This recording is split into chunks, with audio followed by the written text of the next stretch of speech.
Hello, architects. My name is Nicolas Archila. I am CTIO in Pragma, and I am one of the founders of Architecti, the first community for architects in Latam. Thank you for taking the time for participating of this event. We appreciate your participation, and I look forward to having different conversation about architecture. We are very happy of talking about best practices in software architecture. Then, to start, I'd like to quickly outline our agenda. Today, we'll be focusing on software modularity is a powerful design approach that transforms how we build and maintain complex systems by breaking software into smaller independent modules. We create more flexible, scalable, and manageable solutions, covering key areas such as flexibility and scalability. Our goal today is to understand what is the best way to work with modularity and it's important for software excellence. And we are fortunate to have Luca Mesarilla with us today. Luca Mesarilla is a person who has a lot of experience in this field. He's a serverless specialist solution architect at AWS with 22 years of experience in software architecture. Actually, Luca is the voice behind the Dear Architects newsletter. For me, it's a very good newsletter. It's the best one, I think. And Luca is to an international speaker and the published author of two books with a third on the way. Luca is passionate about sharing knowledge and inspiring the global tech community through his expertise and insights. If you have some question during this talk, please write in the chat. We are going to answer at the end of this session. Luca, thank you so much for accepting my invitation. Thank you so much for participating of our community architected. And the floor is yours. Thank you. Thank you very much for the introduction. Really pleased to be here today, and hope that you will find useful what I'm about to share. So let's start from the beginning. So this year marks 22 years in the trenches for me, and I was quite fortunate in my career. I didn't expect that lucky, to be honest, in general. But I had the pleasure to work in different roles. I was a developer, a tech lead, an architect, a VP of architecture, a CTO, etc. And in all those roles, I always find myself in very interesting projects, from I don't know, mobile development very early in early 2000, like 2004, 2005, where we were working back in the day with flashlight, to let's say scale, very, let's say, large scale platform like the last one that I built is called The Zone, that is a live sports streaming platform that is quite well known in different countries, including Brazil, for instance. That is definitely a well-known brand. In all those adventures and projects, I started to think, what was the commonality? What would it mean, or what are the link between, or the connection between working at scale and working on mobile? And I think the answer that I came up with is a single characteristic that helped me as an architect and as a developer to master and foster the right approach in a very pragmatic way. And this one is called modularity. Okay, let's start from the basic, what modularity means. So, as by definition from the Cambridge Dictionary, so not even a technical definition, is like literally what you can find in any dictionary. The modularity is the quality of consisting of separate parts that, when combined, complete a whole. And so far, there is no reference to software or software architecture, but already tells us a story. But more importantly, that's the second part that I think is very relatable. A system lacks a modularity when a tweak to one of its components affects the functioning of others. And I think this is basically what is happening every single time when we are not approaching modularity intentionally, but we think about modularity in vacuums. And what I mean by that is that very often, there are different type of modularity we are going to explore in this talk. And I believe that it's important that we start to be more intentional with modularity. But first of all, let's answer a key question. What do we need modularity? What's the key requirements? Very often, we think that modularity is only needed at a code level. But we need to think that every architectural characteristics should be used in favor of enabling a business characteristic. And therefore, when we think about that, we can think about agility as one of the key requirements that we are seeing in software nowadays. If you think about what happened with pandemic, there were, let's say, businesses that has to change their model overnight or in a couple of days or matter of weeks. And they completely changed the way how they were operating due to a massive external event that wasn't software related. It was, let's say, social related, and it was a pandemic. So it was something unexpected.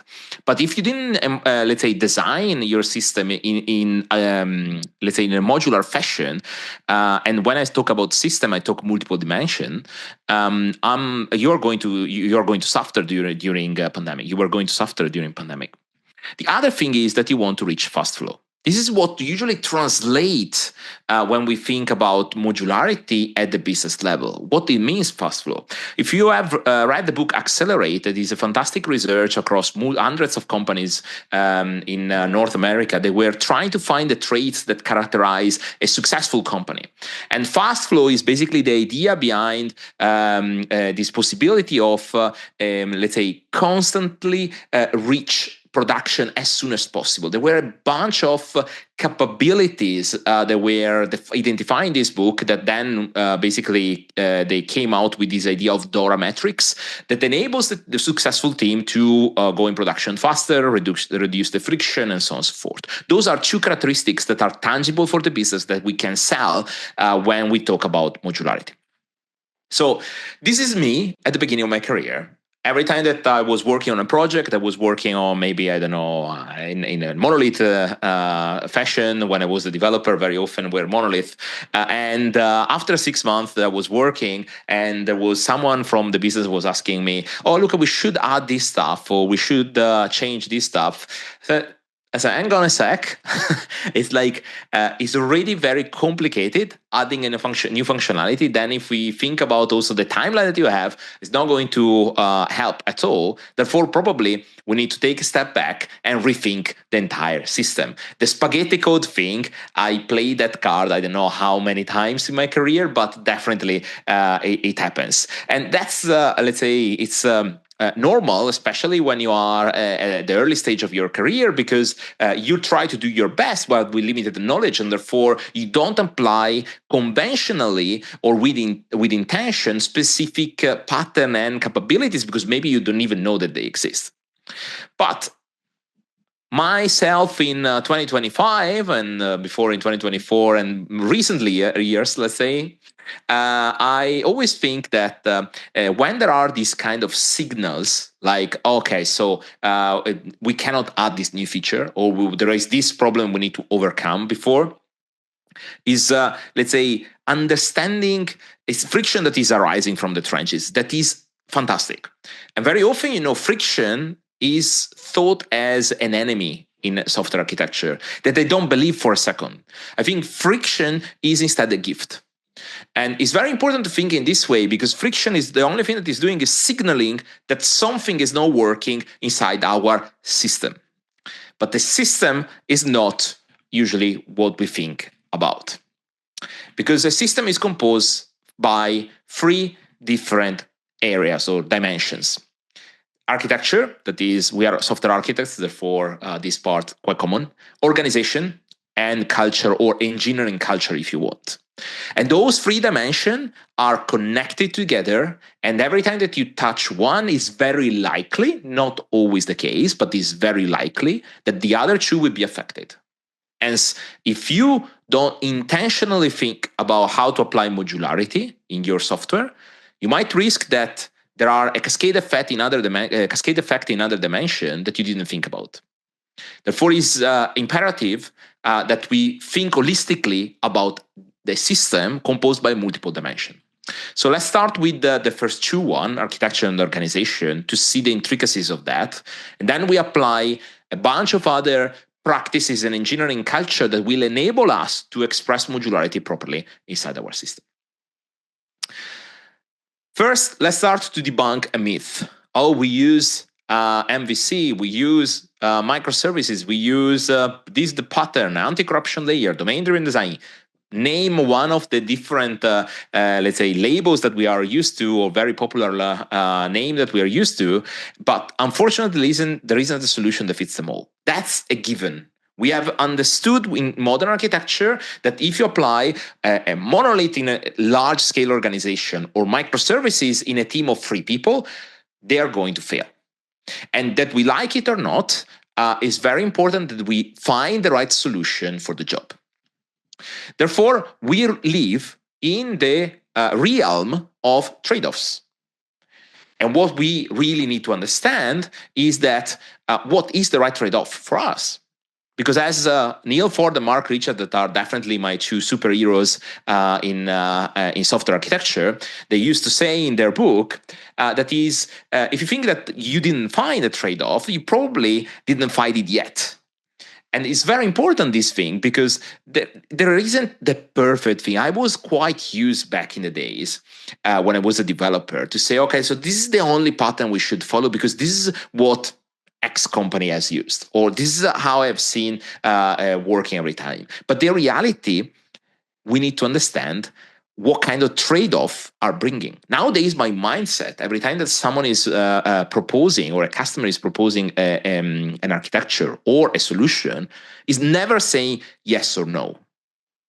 Is more understanding what are the trade-offs that we are gaining and what we are gaining, what we are losing, compared to just focusing on the technical solution. So let's start with an important thing on when we apply modularity, how this manifests inside the system. So usually there are few ways to interpret modularity, to apply modularity when you think about that. Either it could be at the infrastructure level or at the code level. Both of them can be merged together to apply the right level of modularity in these 2 dimensions, code and infrastructure. Sometimes you want to apply modularity more at the code level because it became, let's say, easier to handle in a certain sized team. But sometimes you want instead to use at the infrastructure level, that even in a small team, you can have, let's say, less code to maintain and more abstraction to handle. It really depends by a few things. Let's try to understand what it means with modularity and expressing the code level and the infrastructure level, and what are the trade-offs. So when we think about code, let's think about the monolith. So usually, you apply design patterns. You know that, for instance, if you want to integrate with a third-party system, you're going to integrate with an anti-corruption layer. So you don't, let's say, integrate what you have in your system with another domain that is out of your control, and you can handle in that way. And this is one, but could be model view control. So you say that you have or 3-tier architecture. You want to define different type of the strategic decision that you want to apply inside your system in order to enable you this clear path that might solve your solution. You usually have also shared libraries. That's quite common when you want to modularize inside your monolith. So what you do is just, for instance, define, okay, so this capability, like logging, it would be in a more metrics or whatever you observability more in general. You want to externalize that, and you want to use in multiple parts of your application without reinventing the wheel every time. And that's this fantastic way to handle that, this modularization and abstraction into your code. So you take your module, you reuse in multiple places, and so on. But then obviously you can also apply modularization if we drill down into the code at package level. So think about, for instance, Java or .NET, C Sharp, etc. You start to create like your packages, then you wanted your classes, then you want your methods, and you start to create modularization in different level.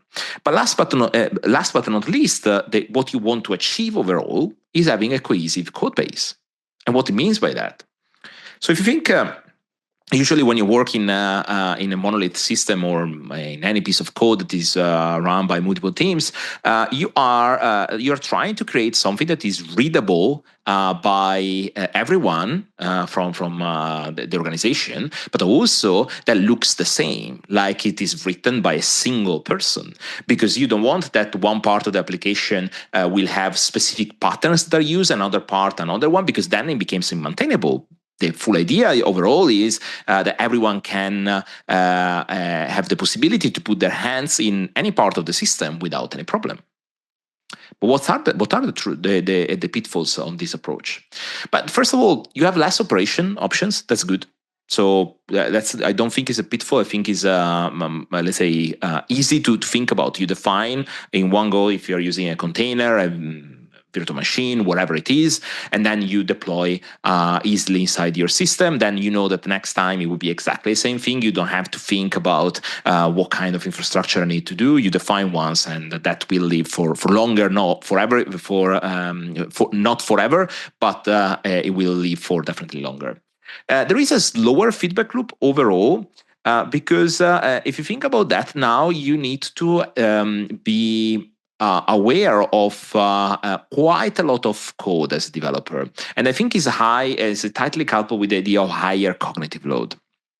And what I mean by that is, if I'm currently writing my part on I don't know, in an e-commerce on a payment, and then suddenly there is a bug and I'm on call on a specific part of the system that maybe is, I don't know, the sign-in that I never touched before. Now I need to make sure that everything is working, and therefore I need to understand how the things works behind the scenes, so how the code is written, what kind of patterns were used, stuff like that. There is definitely also, and therefore the slower feedback loop is because you start to have, okay, I need to understand the whole thing before I start to make a certain decision.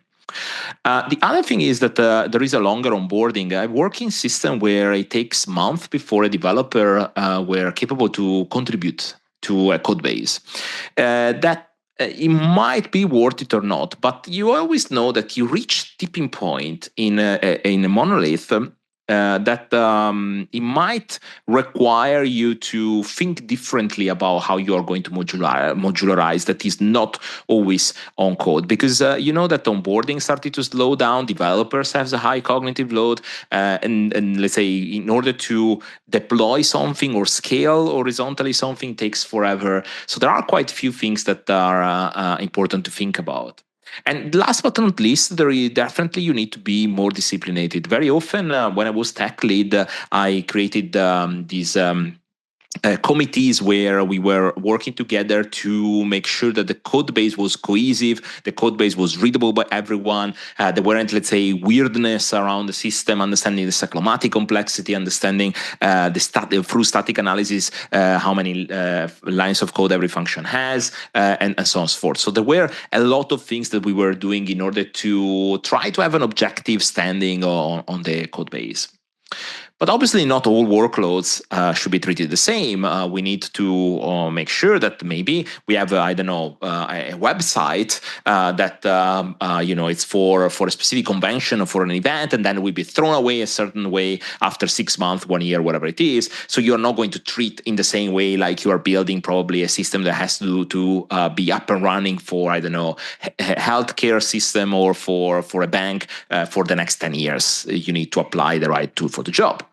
And therefore, if we start to think about modularizing in infrastructure and then apply, let's say, a smaller modularization at the code level, you start with this idea of decentralization. So what does it mean is that it's not a technical decentralization. Bear in mind that is a organizational decentralization. So you start to provide the possibility to the teams to take their own decision. You provide the possibility to the team to decide which pattern to employ. And because there are strong boundaries around your system, you start to have, let's say, not only a distributed system on the technical aspect, but you have also a decentralized system on your organizational aspect.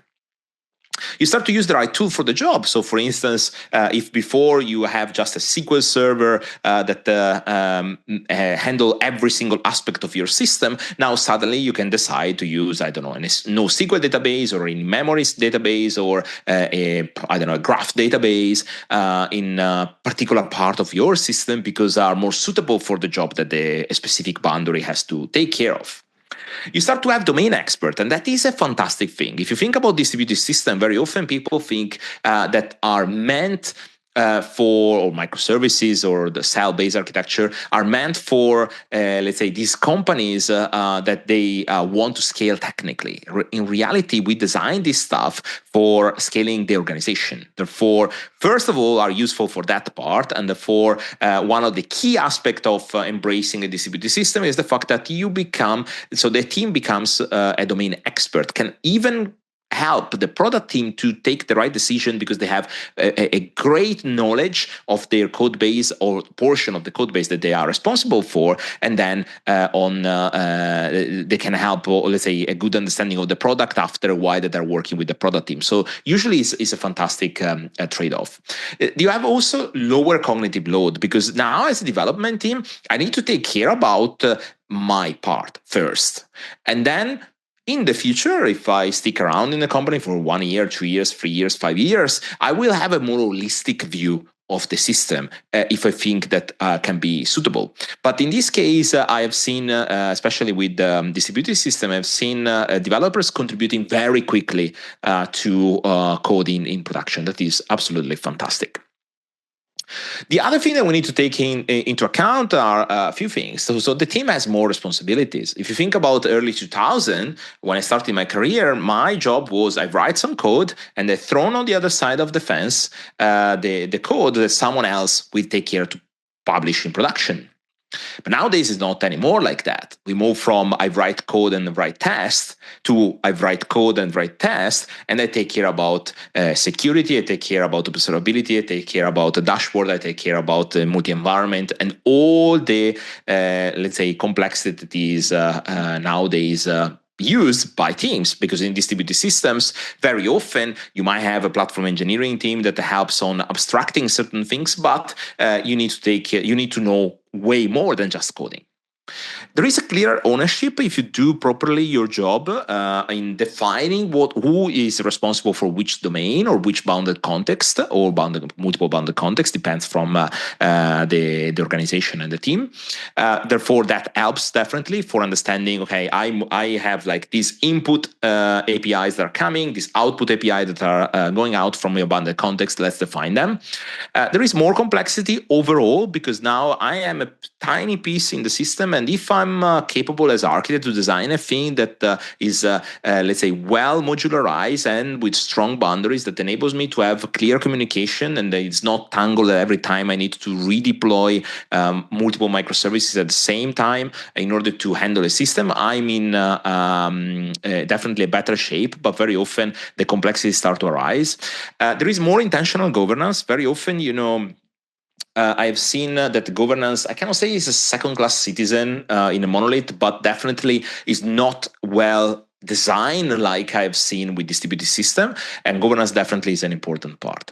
But let me show you a couple of things where modularity, for instance, is, let's say, very interesting, how you express in this system. So imagine that you want to build, let's say, an external library. So now you build this external library, and there are multiple modules that are reusing this library. So in my monolith, for instance, I have my library that is abstracted and is used by different parts. So I change one portion of the library, and then suddenly all the rest of the code is magically working with a newer version. But what happens with microservices? But it's slightly different, right? So now I need to think about how I can handle this change in a way that every single part is properly reused. I need to understand if every single microservice should have exactly the same version of the library, or I can live with some of them that are a bit behind. And what are behind are what? Are major version, are minor version, or what? So this kind of, let's say, when I express modularity at this kind of level, based on the type of context that you are, it is important that we understand what are the trade-off that I need to analyze. What do I need to spend more time in governance? Do I need to spend more time in automation? What is the approach that I'm going to take? Then obviously, none of these solutions are correct. Very often, people think that I'm only, let's say, pushing towards distributed system. There is no right and wrong here. For me, a monolith is still a valid architecture, and the free tier architecture is still a valid architecture for a good chunk of the software out there. You don't need to modularize too much. And it's very important that we understand that there isn't right or wrong over there. It's very important, although, that we understand the context. And that's where usually people are starting to struggle a bit. Because how often happened to me, it happened several times, that there is a colleague coming back say, oh, we need to do this.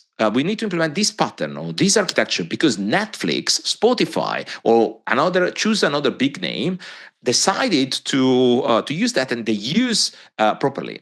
But unfortunately, what was working is Spotify, Netflix, or any other company. It might not work inside your context.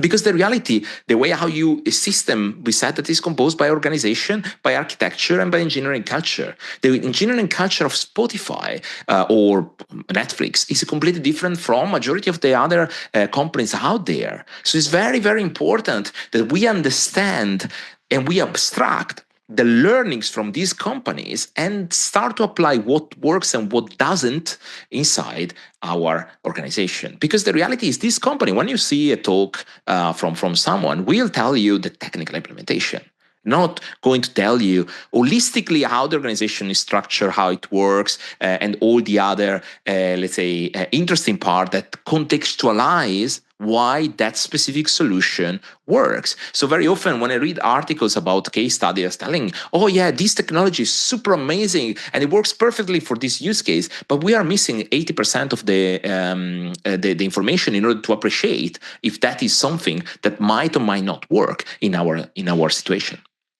And therefore, you need to think that also modularity can be used when we apply modularity, we can also enhance a couple of characteristics like internal cohesion and low coupling. Let me give you an example. Imagine I have this service that is, let's say, composed by an MVC or a free tier architecture. You choose what it is. The interesting part here is that at the moment, if I do properly my job and I know that he's living inside a system that is collaborating with, let's say, other services, SaaS services or on-prem services, whatever it is, that needs to collaborate together in order to provide information for the business. If I change a layer of this system, but then if I did properly my job and I shielded very well this part, that's very likely they're not going to create any harm, and I can evolve portion of the system very nicely. The problem is that then at some point, we want to have also low coupling. Because we have internal cohesion, great, so we can change things without affecting the rest of the system. That's what we want. But at the same time, we want to have low coupling. And what I mean by that, first of all, is that a simple error like a service that has to communicate with another service behind the scene is hiding a bazillion of decisions. what is the security posture that we want to have. Do we want to be synchronous? Do we want to be transactional? Can we be eventually consistent? Do we want to use events? So there are a lot of questions around that. And ideally, what you want to have inside the system, that you have a clear, let's say, contract between different parts. Especially in distributed system, my recommendation is understanding how much you can be eventually consistent, because that simplifies drastically the way how you design things. But it's important that you ask yourself the questions. And this is also affecting the way how you modularize your code, because sometimes that error that potentially in distributed systems means you need to imply a very simple network communication of any kind of form with the two systems might not be suitable for certain contexts, like if you're doing trading.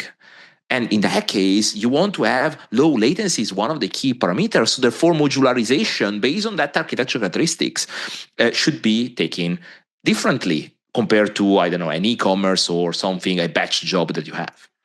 So modularity enables us to choose when you use modularity, enables you also to choose the right level of granularity inside your services. That is very important. So granularity is understanding what is the size of a service, how micro is a microservice, right? And therefore, it also means helps to understand what kind of modularity you want to apply. Do I need to apply more on the code level because we want to have maybe a modular monolith, or do we want to have more at this infrastructure level and high and let's say less friction on the code side? So in this case, when you think about granularity, you need to think about a very interesting things that I research very often in the past years. So at the beginning, it was funny. If you read a few books back in 2012, 13, more or less, you will start to see, oh yeah, the microservice is composed by X amount of lines of code. But the reality, I found more interesting these heuristics that is coming from the philosophy of software design. This is a book from the 70s, so it's not new at all, no microservices in mind. But there is a very interesting heuristic here.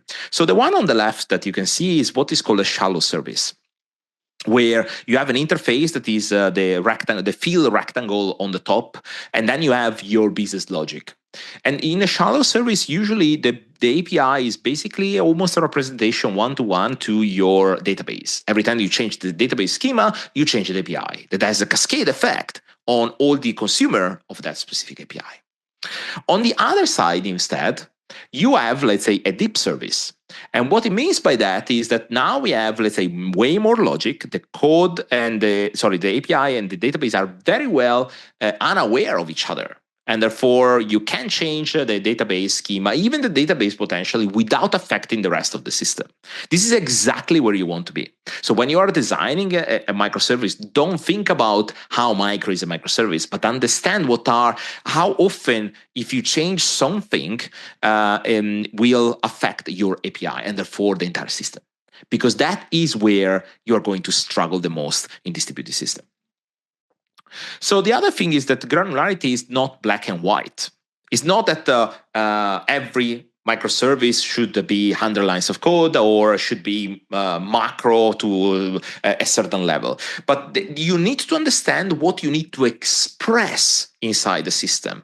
And let me show you a couple of things. So you need to think about the granularity of a service like different shades of a same color, right? Sometimes you go more granular, sometimes you stay more coarse grain. But there are a few heuristics that helps you to define that. So for instance, let's start with the first one, code volatility. Code volatility is very important. Very often, if you think about that, you have a service that you might not change very often. And there are portions of the system that they might change maybe once a year, twice a year. I had them.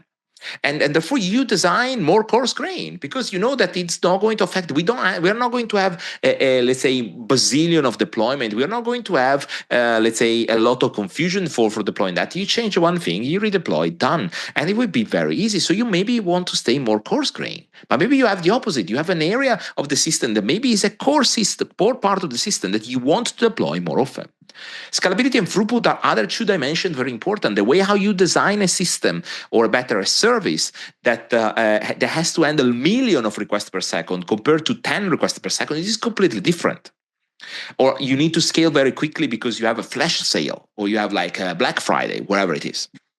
Fault tolerance is another important thing. How you design things for availability, and if there is a one part down, how eventual consistency will become very important. So how you think about that.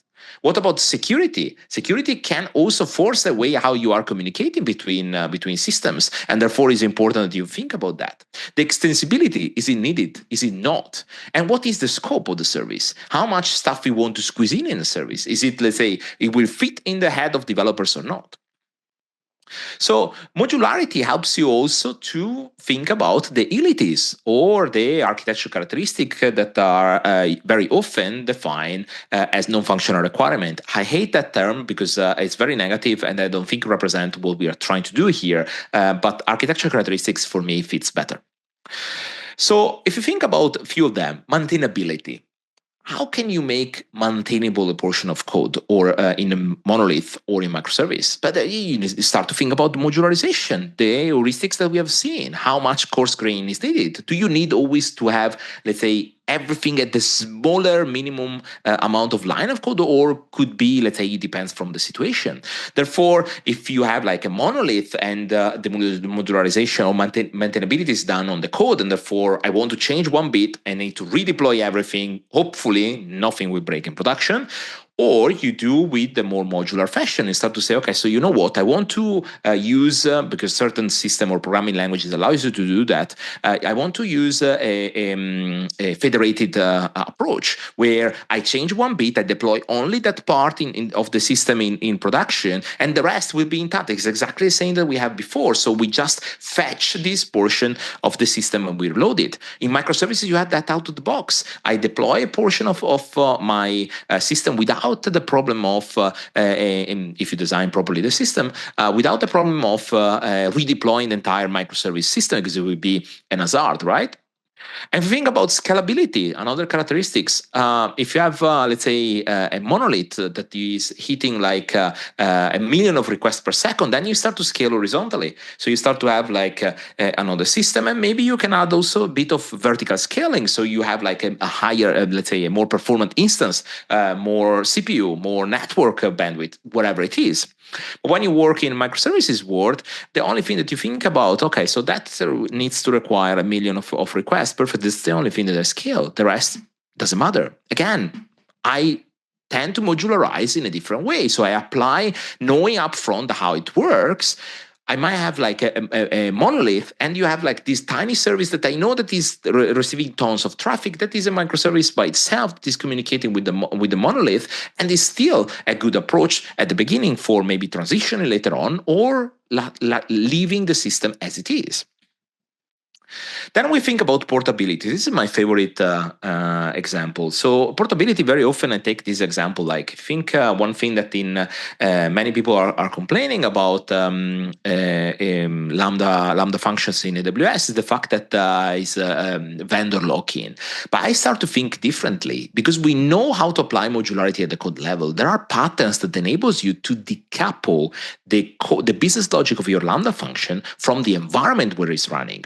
In 2021, I did an example that I brought at the reInvent. This is a major event of AWS worldwide. It's happening in Las Vegas every year, where I basically describe how to use hexagonal architecture to take the business logic of a system, so decoupling the business logic from the environment, and reuse it somewhere else inside a Knative or a container or whatever it is.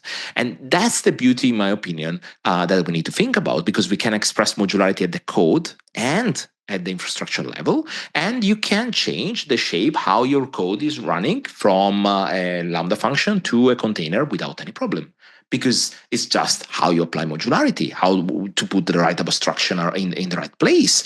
But then everything will, let's say, work as expected, and you will have this portability that you're looking for. But then also modularity enables better resilience. So if you think about fault tolerance, if I have a portion of the system that suddenly is down, and then suddenly I can survive. If I have a microservice, if I have a monolith, probably not. But in this case, if I'm using microservice and fault tolerance is important for me, I can definitely handle it.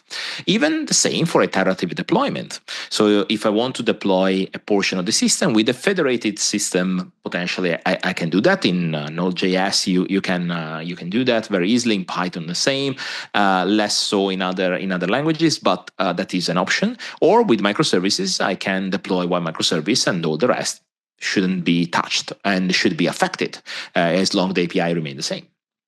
So the real question is, as we have seen how we apply modularity at different level, at different scale, code, infrastructure, and so on, how can I design a system with modularity in mind? So let's start from the first part.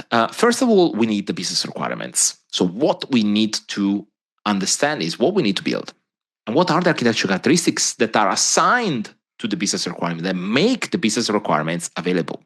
And that is where architects are starting to have a fantastic work to do, because very often, when you're thinking holistically on a system, if you don't know what you want to express inside the system, then you can pick whatever, but you might end up to using a bazooka to killing a mosquito that I don't think is the right way to handle the things. So you really need to understand what you need to express inside your system, and therefore you will know what kind of characteristics that we have seen before are important and how to express modularity.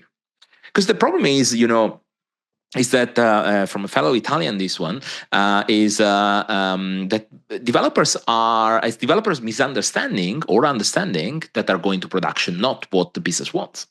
And therefore, if the developers don't have clarity on what they need to express, then we struggle to have the right approach, and then friction arise. Very often, what I recommend is that you need to communicate and visualize. That is the basics that I usually recommend to everyone. And what I mean by that is that there are techniques that are available in the architectural world that helps you to achieve that very easily. And one of them is domain-driven design. The domain-driven design community, for me, really nailed it in the last few years, because they started to take like the design aspect of architecture alongside the technical and social system, and they put everything together, creating a bunch of mechanisms that are really helping. So domain-driven design at the core is for creating effective communication. Yes, there is more behind that, but I believe that this one is probably the most important aspects to bring people together and to have clarity of what we need to express.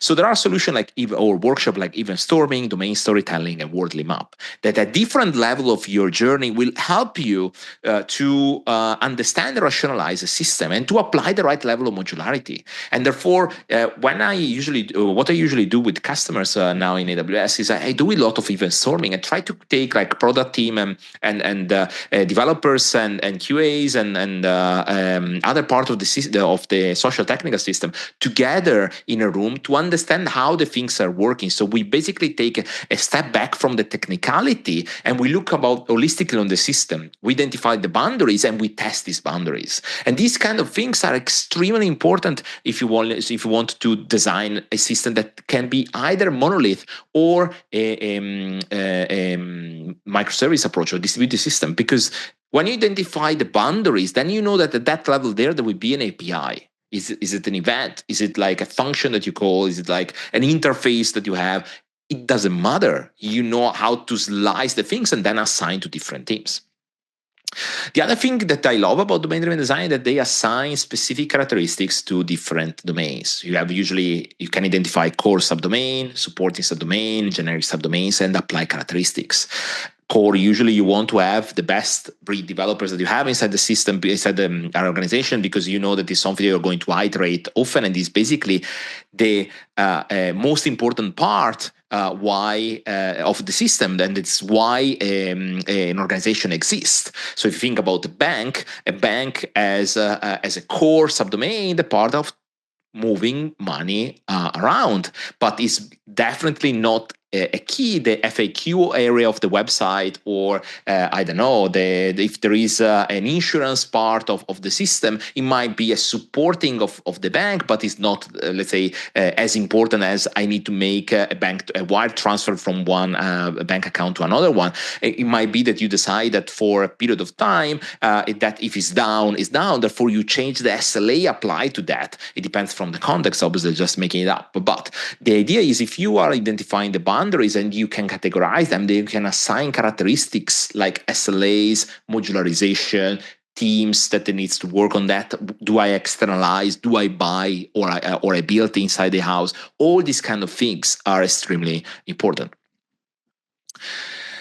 Then the whole point here is that we want to, let's say, achieve a fast feedback loop, and therefore modularization can be expressed at different levels. It's not only code infrastructure, bear in mind. It's also a bunch of other things, like I want to understand the deployment frequency. I want to understand the lead time for change. And then you start to modularize and design things in a way that enables you to achieve those characteristics. That's why I'm saying you need to be intentional overall. And as you can see here, there isn't a characteristic that is strictly related to architecture or to organization. Is engineering culture. You touch all these kind of aspects that are basically enabling engineers to express your architecture characteristics, therefore your business characteristics, leveraging these engineering practices. And the other thing is that okay, we have seen there are, let's say, a few of those solutions that for me are always important to invest time. Is the automation culture, a fast feedback loop, a shift left. Specifically, the last one, trying to provide the developers as fast as possible the enforcement or guardrails that you want to have inside your system. If you want to have like always the latest library of observability in every single microservice, try to configure dependable in order to have, let's say, a fast feedback loop for developers to immediately have the latest version. And the morning that they wake up, they see a pull request that is completely automated with the latest package version of that specific library, as example. Because bear in mind that all this stuff create tensions, trade-off, right? And we need to understand how we balance our decision, because there is one sentence that my CTO told me once, let's say a couple of jobs before, that everything is always on fire. You just need to pick your fire. Therefore, you need to balance your decision based on what really matters. And the only way to understand that is understanding business requirements and architecture characteristics. When you have those, then you can say, okay, this can burn, but this one we need to fix that. Is that all? And not exactly. We said that also organization is important. I think that few of you are familiar with the idea of the Conway's law. So you design a system based on the organization structure that you have. And that is very common. It was created in 1967, so it's not new. Was recognized in the 70s, so several years later. And nowadays is a mantra that everyone is highlighting. But if we don't understand that every time that we design something, there is a direct impact on the organization structure, we might have a problem. Let me give you an example. So we cannot forget about the social technical aspects. And the social technical aspect is the way how we design things and we implement things, but also how we organize the teams. So when we think about we want to implement a distributed system and we have a centralized organization where you have a tech leadership that takes care about everything, and then we don't think about, okay, what is the communication between teams? And we leave it organically happening inside the system. You might have quite a few challenges in order to implement a distributed system where everyone has skin in the game, where everyone is independent or tend to be independent, reducing external dependency and so on. But if you start to look into, for instance, another approach in the organization, and you're looking into team topologies, you might end up having streamlined teams that are dedicated to build their system. And then you have some complicated subsystem teams that are taking care about the common part. Like the data team is taking care about exposing an API for facilitating the retrieval of specific data that are living inside our system. And then you have a platform team that is providing a bunch of services, maybe, I don't know, Kubernetes, or maybe serverless or cloud, on-prem, wherever it is. But they are providing in a way that every team doesn't have to reinvent the wheel. They just need to use whatever is built in with all the best practices built in. And then you have some instead enabling team like security, architecture, developer experience, and platform potentially that are helping there for, let's say, enforcing certain capabilities inside the system, because maybe you want to make sure that every single microservice will communicate in a certain way, or you want to make sure that every single microservice has a correlation ID. So you start to look into capabilities, and your system or social technical aspect should be taken into account from the architectural part into the organizational part. You cannot forget about that. Those are going hand in hand. There is no way that they're going to succeed if you have an organization that is not willing to change, or you design an architecture that represents your architecture as the Conway's law says. Because you need to bear in mind that we are not operating in a scientific world. If you take like two teams that are working together and we provide the same specification, I can guarantee you they can achieve similar things in different ways, because we operate in an empirical world. And therefore, for us, what we need to do is try to shorten our cycle. Think about Scrum, Lean, Agile, Kanban, you name it. The whole thing that I'm trying to do is reducing the cycle in order to understand if we are going towards the right direction. This is the PDCA cycle, that is a concept from Kaizen. And this is quite common. You plan it, you do something that you plan with some assumption, you check that it works properly, and you act, and the assumption were correct. If not, you act, you change the plan, and you go ahead constantly. So friction, as I said before, is a gift. If there is friction, I can fix it. I don't have to take that negatively. Because if you start to analyze and visualize what you have, and visualize is the important things, because very often remains in our head, we don't visualize enough, and that is a great mistake. We will discover that probably architecture is not a problem in our system. And therefore, we should stop to blame the architecture and start to address the friction. And it's important that we think, when we think about architecture, the concept of evolutionary architecture, because the only thing in software that is true, that there is yet another change. There isn't static software, otherwise it means that the company is dead, or the system is going to be obsolete very quickly. It's very likely there will be another change, and therefore we need to design software with the right modularity, expressed in the proper way, based on the requirements that we need. And do you know at the end what I understood in these last 20 years of my career? The modularity expressed properly helps to build a social technical system that takes care about end-to-end about the software. I always thought that, for me, is a mantra, that there is no failure in life, and therefore also in software architecture, but only learnings. Either you win or you learn. And both cases is great feedback. So I want to leave you with an important quote that for me, I always remind myself as much as possible when I build systems. That you need to grow your software and not build it.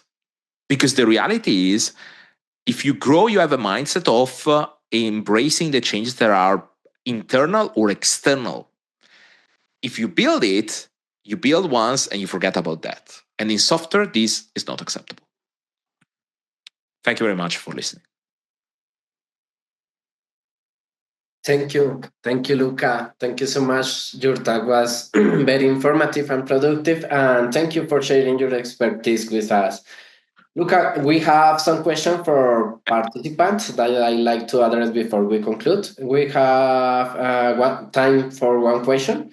And the question is, how can I determine the granularity of my microservice? By business complexity or algorithm complexity? No, I believe that you need to understand. So first, you need to map your services, so and understand how many people are going to work in your services. So as I said before, I was using the example of event storming. Event storming for me is a perfect way when I walk into a customer that I don't know anything about their business to understand their boundaries. how they work, what are the parts that are more important. So if I know that is an insurance and we are modeling, I don't know, a portion of the website that doesn't have anything to do with the insurance part, I know already how I need to think about. I can collocate more than another part of the system that I want to have more changes. And therefore, even storming helps me to understand how they think about the system, and I find the potential boundaries of that specific system. From that point on, I start to test the different boundaries. How do I communicate? Is like an HTTP request, is an event, whatever. When I arrive inside determining the bounded context, then is up to let's say how many teams are going to work on that, because we might risk that we have like a team that is creating multiple microservices because they think that they need to handle let's say multiple microservices because they need to be granular based on the algorithm that they need to build, but the reality is creating more burden than benefits. Maybe having two microservices instead of having a multitude of them, it will help. So granularity is very important that we start to look into holistically on the metrics that was shared before. Is the rate of change, let's say how the API would look like, how often we want to redeploy, and I need to deploy with other teams, stuff like that. I need to understand the context to understand how granular it is. It's impossible to have a metric or an heuristic that tell us this is a microservice, because the context determines that. And the context means how many teams are working in a specific area, how you split your system, and so on and so forth. Sometimes it's not, the answer would be we don't use microservice, and it's fine. Thank you, Luca. Looking ahead, we will be holding more meetings and events to continue our progress. And we'd love for everyone to be involved and share your perspective.